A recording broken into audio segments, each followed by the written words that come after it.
شروع اللہ کا نام لے کر جو بڑا مہربان نہایت رحم والا ہے۔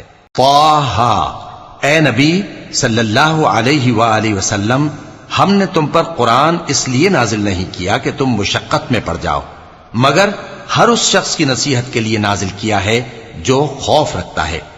یہ اس ذات کا اتارا ہوا ہے جس نے زمین اور اونچے اونچے آسمان بنائے، یعنی رحمان، جو عرش پر جلوہ افروز ہوا۔ جو کچھ آسمانوں میں ہے اور جو کچھ زمین میں ہے اور جو کچھ ان دونوں کے بیچ میں ہے اور جو کچھ مٹی کے نیچے ہے، سب اسی کا ہے۔ اور اگر تم پکار کر بات کہو تو کیا ہے، وہ تو آہستہ کہی ہوئی اور نہایت پوشیدہ بات تک کو جانتا ہے۔ اللہ وہ معبود برحق ہے کہ اس کے سوا کوئی معبود نہیں ہے، اس کے سب نام اچھے ہیں۔ اور کیا تمہیں موسیٰ کے حال کی خبر ملی ہے؟ جب انہوں نے آگ دیکھی تو اپنے گھر والوں سے کہا کہ تم یہاں ٹھہرو، میں نے آگ دیکھی ہے، میں وہاں جاتا ہوں، شاید اس میں سے میں تمہارے پاس انگارہ لاؤں یا آگ کے مقام سے اپنا رستہ معلوم کر سکوں۔ پھر جب وہ وہاں پہنچے تو آواز آئی کہ اے موسیٰ، میں تو تمہارا پروردگار ہوں، تو اپنے جوتے اتار دو، تم یہاں پاک میدان یعنی طویٰ میں ہو، اور میں نے تم کو منتخب کر لیا ہے، تو جو حکم دیا جائے اسے سنو۔ بے شک میں ہی اللہ ہوں، میرے سوا کوئی معبود نہیں، تو میری عبادت کیا کرو اور میری یاد کے لیے نماز پڑھا کرو۔ قیامت یقیناً آنے والی ہے، میں چاہتا ہوں کہ اس کے وقت کو پوشیدہ رکھوں تاکہ ہر شخص جو کوشش کرے اس کا بدلہ پائے۔ تو جو شخص اس پر ایمان نہیں رکھتا اور اپنی خواہش کے پیچھے چلتا ہے، کہیں تم کو اس کے یقین سے روک نہ دے، تو اس صورت میں تم ہلاک ہو جاؤ۔ اور اے موسیٰ، یہ تمہارے داہنے ہاتھ میں کیا ہے؟ انہوں نے کہا، یہ میری لاٹھی ہے، اس پر میں ٹیک لگاتا ہوں اور اس سے اپنی بکریوں کے لیے پتے جھاڑتا ہوں، اور اس میں میرے اور بھی کئی فائدے ہیں۔ فرمایا کہ موسیٰ اسے زمین پر ڈال دو، تو انہوں نے اس کو ڈال دیا اور وہ یکا یک سانپ بن کر دوڑنے لگا۔ فرمایا کہ اسے پکڑ لو اور ڈرنا مت، ہم اس کو ابھی اس کی پہلی حالت پر لوٹا دیں گے، اور اپنا ہاتھ اپنی بغل میں دبا لو کہ وہ کسی عیب و بیماری کے بغیر سفید چمکتا دمکتا نکلے گا۔ یہ دوسری نشانی ہے تاکہ ہم تمہیں اپنے بڑے بڑے نشانات دکھائیں۔ تم فرعون کے پاس جاؤ کہ وہ سرکش ہو رہا ہے۔ کہا، اے میرے پروردگار، اس کام کے لیے میرا سینہ کھول دے اور میرا کام آسان کر دے، اور میری زبان کی گرہ کھول دے تاکہ وہ میری بات سمجھ لیں، اور میرے گھر والوں میں سے ایک کو میرا وزیر یعنی مددگار مقرر فرما، یعنی میرے بھائی ہارون کو۔ اس سے میری کمر کو مضبوط کر اور اسے میرے کام میں شریک کر، تاکہ ہم تیری بہت سی تسبیح کریں اور تجھے کثرت سے یاد کریں، تو ہم کو ہر حال میں دیکھ رہا ہے۔ فرمایا، موسیٰ، تمہاری دعا قبول کی گئی، اور ہم نے تم پر ایک بار اور بھی احسان کیا تھا جب ہم نے تمہاری والدہ کو الہام کیا تھا جو تمہیں بتایا جاتا ہے۔ وہ یہ تھا کہ اسے یعنی موسیٰ کو صندوق میں رکھو، پھر اس صندوق کو دریا میں ڈال دو، تو دریا اس کو کنارے پر ڈال دے گا، اور میرا اور اس کا دشمن اسے اٹھا لے گا۔ اور موسیٰ، میں نے تم پر اپنی طرف سے محبت ڈال دی، اور اس لیے کہ تم میرے سامنے پرورش پاؤ۔ جب تمہاری بہن وہاں فرعون کے ہاں گئی اور کہنے لگی کہ میں تمہیں اس کا پتہ دوں جو اس کو پالے پوسے، تو اس طریق سے ہم نے تم کو تمہاری ماں کے پاس پہنچا دیا تاکہ ان کی آنکھیں ٹھنڈی ہوں اور وہ رنج نہ کریں۔ اور تم نے ایک شخص کو مار ڈالا تھا تو ہم نے تم کو غم سے نجات دی، اور ہم نے تمہاری کئی بار آزمائش کی، پھر تم کئی سال اہل مدین میں ٹھہرے رہے۔ پھر اے موسیٰ، تم ایک اندازے پر آ پہنچے، اور میں نے تم کو اپنے کام کے لیے بنایا ہے، تو تم اور تمہارا بھائی دونوں ہماری نشانیاں لے کر جاؤ، اور میری یاد میں سستی نہ کرنا۔ دونوں فرعون کے پاس جاؤ کہ وہ سرکش ہو رہا ہے، اور اس سے نرمی سے بات کرنا، شاید وہ غور کرے یا ڈر جائے۔ دونوں کہنے لگے کہ اے ہمارے پروردگار، ہمیں خوف ہے کہ وہ ہم پر زیادتی کرنے لگے یا زیادہ سرکش ہو جائے۔ اللہ نے فرمایا کہ ڈرو مت، میں تمہارے ساتھ ہوں کہ سنتا اور دیکھتا ہوں۔ اچھا، تو اس کے پاس جاؤ اور کہو کہ ہم آپ کے پروردگار کے بھیجے ہوئے ہیں، تو بنی اسرائیل کو ہمارے ساتھ جانے کی اجازت دیجیے اور انہیں عذاب نہ کیجیے۔ ہم آپ کے پاس آپ کے پروردگار کی طرف سے نشانی لے کر آئے ہیں، اور جو ہدایت کی بات مانے اس کو سلامتی ہو۔ ہماری طرف یہ وحی آئی ہے کہ جو جھٹلائے اور منہ پھیرے اس کے لیے عذاب تیار ہے۔ غرض موسیٰ اور ہارون فرعون کے پاس گئے، اس نے کہا کہ موسیٰ، تمہارا پروردگار کون ہے؟ کہا کہ ہمارا پروردگار وہ ہے جس نے ہر چیز کو اس کی شکل و صورت بخشی، پھر راہ دکھائی۔ کہا تو پہلی قوموں کا کیا حال ہوا؟ فرمایا کہ ان کا علم میرے پروردگار کو ہے جو کتاب میں لکھا ہوا ہے۔ میرا پروردگار نہ چوکتا ہے نہ بھولتا ہے۔ وہ وہی تو ہے جس نے تم لوگوں کے لیے زمین کو فرش بنایا اور اس میں تمہارے لیے رستے بنا دیے اور آسمان سے پانی برسایا، پھر اس سے مختلف نباتات پیدا کی کہ خود بھی کھاؤ اور اپنے مویشیوں کو بھی چراؤ۔ بے شک ان باتوں میں عقل والوں کے لیے بہت سی نشانیاں ہیں۔ اسی زمین سے ہم نے تم کو پیدا کیا اور اسی میں ہم تمہیں لوٹائیں گے اور اسی سے ہم تمہیں دوسری دفعہ نکالیں گے۔ اور ہم نے فرعون کو اپنی سب نشانیاں دکھائیں مگر وہ تکذیب اور انکار ہی کرتا رہا۔ کہنے لگا کہ موسیٰ، کیا تم ہمارے پاس اس لیے آئے ہو کہ اپنے جادو کے زور سے ہمیں ہمارے ملک سے نکال دو؟ تو ہم بھی تمہارے مقابل ایسا ہی جادو لائیں گے، تو ہمارے اور اپنے درمیان ایک وقت مقرر کر لو کہ نہ تو ہم اس کے خلاف کریں اور نہ تم، اور یہ مقابلہ ایک ہموار میدان میں ہوگا۔ موسیٰ نے کہا کہ آپ کے لیے یوم زینت کا وعدہ ہے اور یہ کہ لوگ اس روز دن چڑھے اکٹھے ہو جائیں۔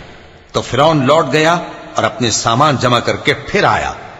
موسیٰ نے ان جادوگروں سے کہا کہ یہ تمہاری بربادی ہوگی، اللہ پر جھوٹ نہ باندھو، وہ تمہیں عذاب سے فنا کر دے گا، اور جس نے جھوٹ باندھا وہ نامراد رہا۔ تو وہ باہم اپنے معاملے میں جھگڑنے اور چپکے سرگوشی کرنے لگے۔ کہنے لگے یہ دونوں جادوگر ہیں، چاہتے ہیں کہ اپنے جادو کے زور سے تم کو تمہارے ملک سے نکال دیں اور تمہارے بہترین مذہب کو نابود کر دیں۔ تو تم جادو کا سامان اکٹھا کر لو اور پھر قطار باندھ کر آؤ۔ آج جو غالب رہا وہی کامیاب ہوا۔ جادوگر بولے کہ موسیٰ، یا تو تم اپنی چیز ڈالو یا ہم اپنی چیزیں پہلے ڈالتے ہیں۔ موسیٰ نے کہا بلکہ تم ہی پہلے ڈالو۔ جب انہوں نے چیزیں ڈالیں تو یکا یک ان کی رسیاں اور لاٹھیاں موسیٰ کے خیال میں ایسی آنے لگیں کہ وہ میدان میں ادھر ادھر دوڑ رہی ہیں۔ اس وقت موسیٰ نے اپنے دل میں خوف محسوس کیا۔ ہم نے کہا خوف نہ کرو، بلا شبہ تم ہی غالب رہو گے، اور جو چیز یعنی لاٹھی تمہارے داہنے ہاتھ میں ہے اسے ڈال دو کہ جو کچھ انہوں نے بنایا ہے اس کو وہ نگل جائے گی۔ جو کچھ انہوں نے بنایا ہے یہ تو جادوگروں کے ہتھ کنڈے ہیں، اور جادوگر جہاں بھی جائے کامیاب نہیں ہوگا۔ اس پر جادوگر سجدے میں گر پڑے، کہنے لگے کہ ہم موسیٰ اور ہارون کے پروردگار پر ایمان لائے۔ فرعون بولا کہ پیشتر اس کے کہ میں تمہیں اجازت دوں تم اس پر ایمان لے آئے؟ بے شک یہ تمہارا بڑا یعنی استاد ہے جس نے تم کو جادو سکھایا ہے، سو میں تمہارے ہاتھ اور پاؤں مخالف سمت سے کٹوا دوں گا اور تم کو کھجوروں کے تنوں پر سولی چڑھوا دوں گا، اور تم کو معلوم ہوگا کہ ہم میں سے کس کا عذاب زیادہ سخت اور دیر تک رہنے والا ہے۔ انہوں نے کہا کہ جو دلائل ہمارے پاس آ گئے ہیں ان پر اور جس نے ہم کو پیدا کیا ہے اس پر ہم آپ کو ہرگز ترجیح نہیں دیں گے، تو آپ کو جو حکم دینا ہو دے دیجئے، اور آپ جو حکم دے سکتے ہیں وہ صرف اسی دنیا کی زندگی میں دے سکتے ہیں۔ ہم تو اپنے پروردگار پر ایمان لے آئے تاکہ وہ ہمارے گناہوں کو معاف کرے اور اسے بھی جو آپ نے ہم سے زبردستی جادو کرایا، اور اللہ سب سے اچھا ہے اور ہمیشہ باقی رہنے والا ہے۔ جو شخص اپنے پروردگار کے پاس گناہگار ہو کر آئے گا تو اس کے لیے جہنم ہے جس میں نہ وہ مرے گا نہ جیے گا، اور جو اس کے روبرو ایماندار ہو کر آئے گا اور عمل بھی نیک کیے ہوں گے تو ایسے لوگوں کے لیے اونچے اونچے درجے ہیں، یعنی ہمیشہ رہنے کے باغ جن کے نیچے نہریں بہ رہی ہیں، ہمیشہ ان میں رہیں گے، اور یہ اس شخص کا بدلہ ہے جو پاک ہوا۔ اور ہم نے موسیٰ کی طرف وہی بھیجی کہ ہمارے بندوں کو راتوں رات نکال لے جاؤ، پھر ان کے لیے سمندر میں لاٹھی مار کر خشک رستہ بنا دو، پھر تم کو نہ فرعون کے آ پکڑنے کا خوف ہوگا اور نہ غرق ہونے کا ڈر۔ پھر فرعون نے اپنے لشکروں کے ساتھ ان کا تعاقب کیا تو سمندر کی موجوں نے ان پر چڑھ کر انہیں ڈھانک لیا یعنی ڈبو دیا، اور فرعون نے اپنی قوم کو گمراہ کر دیا اور سیدھے رستے پر نہ ڈالا۔ اے آل یعقوب، ہم نے تم کو تمہارے دشمن سے نجات دی اور تورات دینے کے لیے تم سے کوہ طور کی داہنی جانب مقرر کی اور تم پر من اور سلوہ نازل کیا، اور حکم دیا کہ جو پاکیزہ چیزیں ہم نے تم کو دی ہیں ان کو کھاؤ اور اس میں حد سے نہ نکلنا، ورنہ تم پر میرا غضب نازل ہوگا، اور جس پر میرا غضب نازل ہوا وہ ہلاک ہو گیا۔ اور جو توبہ کرے اور ایمان لائے اور عمل نیک کرے پھر سیدھے رستے چلے اس کو میں بخش دینے والا ہوں۔ اور اے موسیٰ، تم نے اپنی قوم سے آگے چلے آنے میں کیوں جلدی کی؟ کہا وہ میرے پیچھے آ رہے ہیں۔ اور اے میرے پروردگار، میں نے تیری طرف آنے کی جلدی اس لیے کی کہ تو خوش ہو جائے۔ فرمایا کہ ہم نے تمہاری قوم کو تمہارے بعد آزمائش میں ڈال دیا ہے، اور سامری نے ان کو بہکا دیا ہے۔ اور موسیٰ غصے اور غم کی حالت میں اپنی قوم کے پاس واپس آئے اور کہنے لگے کہ اے قوم، کیا تمہارے پروردگار نے تم سے اچھا وعدہ نہیں کیا تھا؟ کیا میری جدائی کی مدت تمہیں لمبی معلوم ہوئی، یا تم نے یہ چاہا کہ تم پر تمہارے پروردگار کی طرف سے غضب نازل ہو، اور اس لیے تم نے مجھ سے جو وعدہ کیا تھا اس کے خلاف کیا؟ وہ کہنے لگے کہ ہم نے اپنے اختیار سے آپ سے وعدہ خلافی نہیں کی، لیکن ہم ان لوگوں کے زیوروں کا بوجھ اٹھائے ہوئے تھے، پھر ہم نے اس کو آگ میں ڈال دیا، اور اسی طرح سامری نے ڈال دیا۔ تو اس نے ان کے لیے ایک بچڑا بنا دیا، یعنی ایک بے جان جسم جس میں گائے کسی آواز تھی۔ تو لوگ کہنے لگے کہ یہی تمہارا معبود ہے اور یہی موسیٰ کا معبود ہے، مگر وہ بھول گئے ہیں۔ تو کیا یہ لوگ نہیں دیکھتے کہ وہ ان کی کسی بات کا جواب نہیں دیتا، اور نہ ان کے نقصان اور نفع کا کچھ اختیار رکھتا ہے؟ اور ہارون نے ان سے پہلے ہی کہہ دیا تھا کہ لوگوں، اس کے ذریعے تمہیں فتنے میں ڈال دیا گیا ہے، اور تمہارا پروردگار تو رحمان ہی ہے، تو میری پیروی کرو اور میرا کہا مانو۔ وہ کہنے لگے کہ جب تک موسیٰ ہمارے پاس واپس نہ آئے، ہم تو اس کی پوجا پر قائم رہیں گے۔ پھر موسیٰ نے ہارون سے کہا کہ اے ہارون، جب تم نے ان کو دیکھا تھا کہ گمراہ ہو گئے ہیں تو تم کو کس چیز نے روکا تھا؟ یعنی اس بات سے کہ تم میرے پیچھے چلے آؤ، بھلا تم نے میرے حکم کے خلاف کیوں کیا؟ کہنے لگے کہ اے ماں جائے، میری داڑھی اور سر کے بالوں کو نہ پکڑیے، میں تو اس سے ڈرا کہ آپ یہ نہ کہیں کہ تم نے بنی اسرائیل میں تفرقہ ڈال دیا اور میری بات کو ملحوظ نہ رکھا۔ موسیٰ نے فرمایا تو اے سامری، تیرا کیا حال ہے؟ اس نے کہا کہ میں نے ایسی چیز دیکھی جو اوروں نے نہیں دیکھی، تو میں نے فرشتے کے نقش پا سے مٹی کی ایک مٹھی بھر لی، پھر اس کو بچڑے کے جسم میں ڈال دیا، اور مجھے میرے جی نے اس کام کو اچھا بتایا۔ موسیٰ نے کہا جا، تجھ کو دنیا کی زندگی میں یہ سزا ہے کہ کہتا رہے کہ مجھ کو ہاتھ نہ لگانا، اور تیرے لیے ایک اور وعدہ ہے، یعنی عذاب کا جو تجھ سے ٹل نہ سکے گا، اور جس معبود کی پوجا پر تو جمع ہوا تھا اس کو دیکھ، ہم اسے جلا دیں گے، پھر اس کی راکھ کو اڑا کر دریا میں بکھیر دیں گے۔ تمہارا معبود تو اللہ ہی ہے، جس کے سوا کوئی معبود نہیں، اس کا علم ہر چیز پر محیط ہے۔ اس طرح ہم تم سے وہ حالات بیان کرتے ہیں جو گزر چکے ہیں، اور ہم نے تمہیں اپنے پاس سے نصیحت کی کتاب عطا فرمائی ہے۔ جو شخص اس سے منہ پھیرے گا وہ قیامت کے دن گناہ کا بوجھ اٹھائے گا۔ ایسے لوگ ہمیشہ اس عذاب میں مبتلا رہیں گے، اور یہ بوجھ قیامت کے روز ان کے لیے برا ہوگا، جس روز سور پھونکا جائے گا، اور ہم گناہگاروں کو یوں اکٹھا کریں گے کہ ان کی آنکھیں نیلی نیلی ہوں گی۔ وہ آپس میں آہستہ آہستہ کہیں گے کہ تم دنیا میں صرف 10 ہی دن رہے ہو، جو باتیں یہ کریں گے ہم خوب جانتے ہیں۔ اس وقت ان میں سب سے اچھی راہ والا یعنی عاقل و ہوش مند کہے گا کہ نہیں، بلکہ صرف ایک ہی روز ٹھہرے ہو۔ اور اے نبی صلی اللہ علیہ وآلہ وسلم، لوگ تم سے پہاڑوں کے بارے میں دریافت کرتے ہیں، کہہ دو کہ میرا رب ان کو راکھ بنا کر بکھیر دے گا، پھر زمین کو ہموار میدان کر چھوڑے گا جس میں تم کوئی نشیب و فراز نہ دیکھو گے۔ اس روز لوگ پکارنے والے کے پیچھے چلیں گے اور اس کی پیروی سے انحراف نہ کر سکیں گے، اور رحمان کے سامنے آوازیں پست ہو جائیں گی، تو تم ایک ہلکی آواز کے سوا کوئی آواز نہ سنو گے۔ اس روز کسی کی سفارش کچھ فائدہ نہ دے گی، مگر اس شخص کی جسے رحمان اجازت دے اور اس کی بات کو پسند فرمائے۔ جو کچھ ان کے آگے ہے اور جو کچھ ان کے پیچھے ہے وہ اس کو جانتا ہے، اور وہ اپنے علم سے اللہ کے علم کا احاطہ نہیں کر سکتی۔ اور اس زندہ و قائم کے روبرو منہ لٹک جائیں گے، اور جس نے ظلم کا بوجھ اٹھایا وہ نامراد رہا، اور جو نیک کام کرے گا اور مومن بھی ہوگا تو اس کو نہ ظلم کا خوف ہوگا اور نہ نقصان کا۔ اور ہم نے اس کو اسی طرح کا قرآن عربی نازل کیا ہے، اور اس میں طرح طرح کے ڈراوے بیان کر دیے ہیں تاکہ لوگ پرہیزگار بنیں یا اللہ ان کے لیے نصیحت پیدا کر دے۔ تو اللہ جو سچا بادشاہ ہے، عالی قدر ہے، اور قرآن کی وحی جو تمہاری طرف بھیجی جاتی ہے اس کے پورا ہونے سے پہلے قرآن کے پڑھنے میں جلدی نہ کیا کرو، اور دعا کرو کہ میرے پروردگار مجھے اور زیادہ علم دے۔ اور ہم نے پہلے آدم سے عہد لیا تھا مگر وہ اسے بھول گئے، اور ہم نے ان میں ارادے کی پختگی نہ پائی۔ اور جب ہم نے فرشتوں سے کہا کہ آدم کے آگے سجدہ کرو تو سب سجدے میں گر پڑے مگر ابلیس نے انکار کیا۔ اس پر ہم نے فرمایا کہ آدم، یہ تمہارا اور تمہاری بیوی کا دشمن ہے، تو یہ کہیں تم دونوں کو بہشت سے نہ نکلوا دے، پھر تم تکلیف میں پڑ جاؤ۔ یہاں تم کو یہ آسائش ہے کہ نہ بھوکے رہو نہ ننگے، اور یہ کہ نہ پیاسے رہو اور نہ دھوپ کھاؤ۔ پھر شیطان نے ان کے دل میں وسوسہ ڈالا اور کہا کہ آدم، بھلا میں تم کو ایسا درخت بتاؤں جو ہمیشہ کی زندگی کا باعث ہو اور ایسی بادشاہت کہ کبھی زائل نہ ہو؟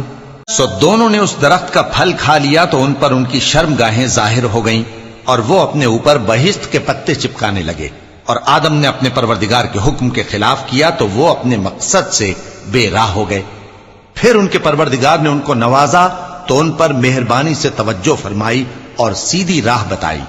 فرمایا کہ تم دونوں یہاں سے نیچے اتر جاؤ، تم میں بعض کے دشمن ہوں گے، پھر اگر میری طرف سے تمہارے پاس ہدایت آئے تو جو شخص میری ہدایت کی پیروی کرے گا وہ نہ گمراہ ہوگا اور نہ تکلیف میں پڑے گا، اور جو میری نصیحت سے منہ پھیرے گا اس کی زندگی تنگ ہو جائے گی، اور قیامت کو ہم اسے اندھا کر کے اٹھائیں گے۔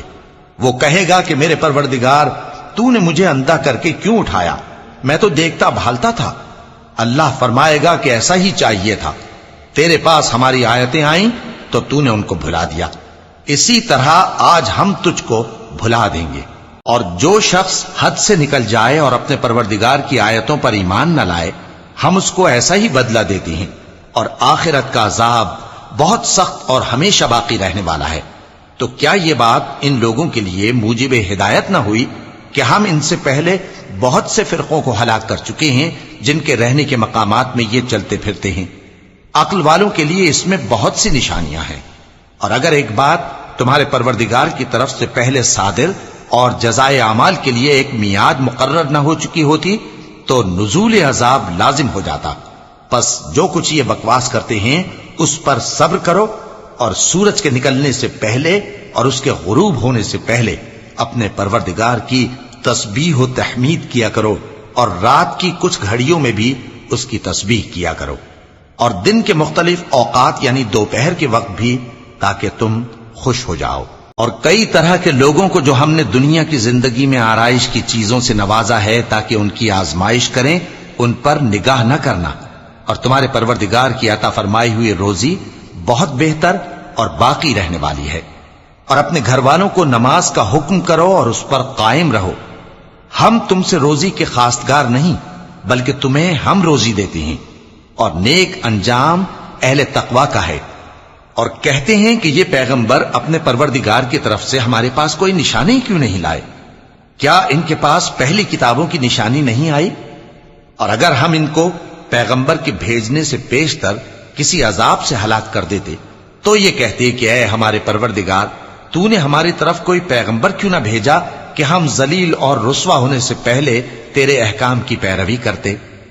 کہہ دو کہ سب نتائج اعمال کے منتظر ہیں، سو تم بھی منتظر رہو، ان قریب تم کو معلوم ہو جائے گا کہ دین کے سیدھے رستے پر چلنے والے کون ہیں اور جنت کی طرف راہ پانے والے کون ہیں، ہم یا تم۔